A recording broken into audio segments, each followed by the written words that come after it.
So now we're going to look at how to round numbers to the correct number of significant digits. So here we're going to round 3.6712 to one significant digit. So we only want one significant digit. I'm going to put a check mark over the digits that we want to keep. So we want to keep this 3 here. But whenever you're rounding, you have to check if the digit that you're keeping gets bumped up or not. So depending on what comes after this 3, it could actually get bumped up to a 4. And the way to check that is you're going to look at the digit that comes immediately after the 3. So we're going to check this 6 here. Now you're only looking at the one that comes immediately after the 3. So you're not looking at the 7, the 1, and the 2.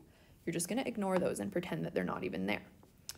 When you're looking at the underlined digit, so here the 6, you have to decide, is that 5 or higher? And if it is, the 3 will get bumped up. If the underlined digit is a 4 or lower, the 3 will remain the same. So here the underlined digit is higher than 5, right? Because it's a 6, which means that the 3 gets bumped up. So the 3 becomes a 4, and that now has one significant digit, and so 4 is our final answer. In part B, we have the same question again, but this time we want 2 significant digits. So again, I'm going to put check marks above the numbers that I'm keeping. So I want to keep the 3 and keep the 6. And we're going to check the last digit that we're keeping. And we're going to see if that remains the same or gets bumped up. So the last digit that we're keeping is the 6. We have to decide, does that 6 remain a 6 or does it become a 7? And the way to check that is you look at the digit that comes immediately after the 6. So we're checking the 7. We're ignoring anything beyond the 7. So for the underlined one, we're deciding, is that number higher than 5? And it is, because it's a 7, which means that the 6 gets bumped up. So our answer becomes 3.7.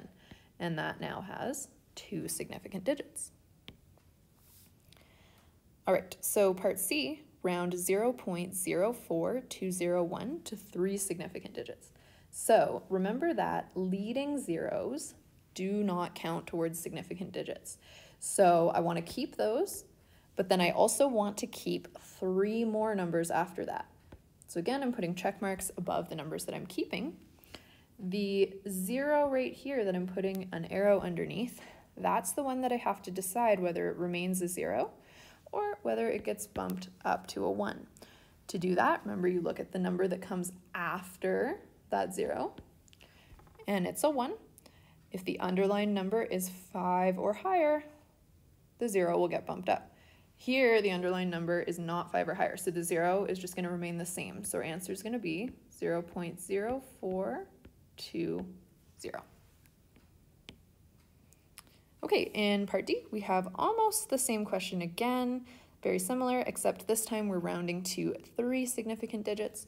So remember, the leading zeros don't count, so I'm going to keep them, and then I'm going to keep 3 more digits after that. And for this 0 here, I have to decide, does it stay a 0 or does it get rounded up? I look at the number that comes immediately after that 0. It's a 6, so the 0 is going to get bumped up. So my answer is going to be 0.0421. Okay, part E, round 2.994 to 2 significant digits. So I'm going to keep this 2, I'm going to keep this 9. I have to decide, for the last digit that I'm keeping, does that digit get bumped up or not? So does this stay a 9 or does it get bumped up? To decide, we look at the digit that comes immediately after it. Remember, you're only looking at the one that comes immediately after, so you're pretending that this 4 isn't there. And the number that's underlined is higher than 5, which means the number with the question mark underneath does bump up. Now, you can't go higher than 9, right? So actually what that means is we're going to bump up the next digit, so this is going to become 3.0. Okay, round 2.949 to 2 significant digits. So again, we're going to keep the 2, keep the 9, and we're going to decide, does this 9 stay a 9 or does it get rounded up? To do that, we look at the 4 that comes immediately after the 9, and you ignore everything after the 4. So you're pretending that this 9 that I'm crossing out is not even there.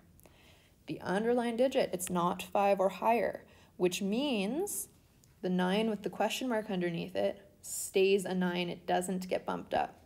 So the answer is just going to be 2.9. Now there's a common mistake that happens here. So just writing down the original question again, it's sometimes tempting to go like this. Sometimes students will go, oh, well, right here at the end of the number we have a 9.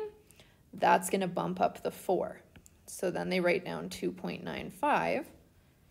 And then they see, oh, here we have this underlined 5. And they think that that bumps up the 9 that's next to it, and they end up with 3.0 as their answer. That's not correct, because when you're doing this, you only want to look at the number that comes immediately after the one that you're rounding. So going back up to the top of the page, remember we're looking at that 4, but we're pretending that the 9 that comes after it is not even there. Okay, round 5 to 3 significant digits. So the way that 5 is written right now, it actually only has 1 significant digit. To make it have 3, we just need to add some zeros to the end, but we'll do that after a decimal point. So we'll just write 5.00, and now that has 3 significant digits. Okay, round 2,000 to 2 significant digits. When people do this question, it is sometimes tempting to do this, to say, okay, we're going to keep the 2, keep the 0, and delete everything that comes after, and to say that our answer is 20. That is incorrect. Okay, I just want to point something out. So let's go back for a second to an earlier question. Let's look back at letter E for a second. When doing letter E, the reason that I was allowed to delete this 4, okay, is that it comes after a decimal point. So the decimal point is here. It's always okay when you're rounding to drop numbers that come after a decimal place. But when we do this one here, notice that these 2 zeros that I just tried to drop, they do not come after the decimal, right? Because if I rewrite this, the decimal is really there after all the zeros. And so if things come before a decimal, you can't just get rid of them. So to fix this, what we're going to do is we're going to write 2,000 in scientific notation. So it's going to become 2.000 times 10 to the power of 3. Now notice, all these zeros here that I'm underlining now come after a decimal. So now it's safe to delete them or to get rid of them if I need to. So I want to keep 2 significant digits. So I'm going to keep this 2, and I'm going to keep one of the zeros that comes after it. I have to check this 0 with the question mark above it. Does it stay a 0 or does it round up? And there's a 0 next to it, so it's going to stay a 0. So my answer is just going to be 2.0. And then I just put the times 10 to the 3 back on. And so 2.0 times 10 to the 3 is my final answer. Okay, letter I. So similar question, we're rounding 2,053 to 2 significant digits. Again, I can't just delete the 5 and the 3 because they don't come after a decimal point. So what we're going to do is we're going to use scientific notation again. So writing this number in scientific notation, we get 2.053 times 10 to the power of 3. And now, okay, I can keep the 2, keep the 0, and I can delete the things that come after the 0. Before I do that, let's check, does this 0 stay a 0 or does it round up? To do that, I see that the next number is a 5, so the 0 does round up. So this is going to become 2.1 times 10 to the 3. And last one, round 2.0548 times 10 to the negative 3 to 3 significant digits. All right, so we're going to keep the 2, keep the 0, keep the 5, and the 0, 5, 4, and 8. They're all after a decimal place, so I can get rid of them if I need to. So I am going to get rid of the 4 and the 8. However, I do just need to quickly check, does this 5 round up or does it stay a 5? To do that, I'm just looking at the 4. I'm ignoring the 8. So 4 means that this just remains 2.05. The 5 does not round up. And we're just putting the times 10 to the power of negative 3 back on the answer. And there we go, that now has 3 significant digits.